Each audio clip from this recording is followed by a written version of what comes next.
Esther 5. On the third day, Esther put on her royal robes and stood in the inner court of the palace in front of the king's hall. The king was sitting on his royal throne in the hall facing the entrance. When he saw Queen Esther standing in the court, he was pleased with her and held out to her the gold scepter that was in his hand. So Esther approached and touched the tip of the scepter. Then the king asked, "What is it, Queen Esther? What is your request?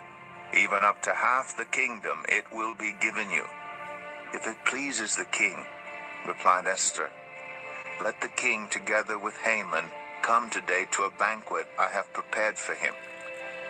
"Bring Haman at once," the king said, "so that we may do what Esther asks." So the king and Haman went to the banquet Esther had prepared. As they were drinking wine, the king again asked Esther, "Now, what is your petition? It will be given you. And what is your request? Even up to half the kingdom it will be granted." Esther replied, "My petition and my request is this. If the king regards me with favor, and if it pleases the king to grant my petition and fulfill my request, let the king and Haman come tomorrow to the banquet I will prepare for them. Then I will answer the king's question."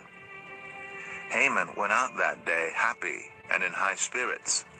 But when he saw Mordecai at the king's gate and observed that he neither rose nor showed fear in his presence, he was filled with rage against Mordecai.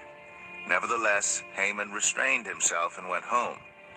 Calling together his friends and Zeresh his wife, Haman boasted to them about his vast wealth, his many sons, and all the ways the king had honored him, and how he had elevated him above the other nobles and officials. "And that's not all," Haman added. "I'm the only person Queen Esther invited to accompany the king to the banquet she gave, and she has invited me along with the king tomorrow. But all this gives me no satisfaction as long as I see that Jew Mordecai sitting at the king's gate." His wife Zeresh and all his friends said to him, "Have a pole set up reaching to a height of 50 cubits, and ask the king in the morning to have Mordecai impaled on it. Then go with the king to the banquet and enjoy yourself." This suggestion delighted Haman, and he had the pole set up.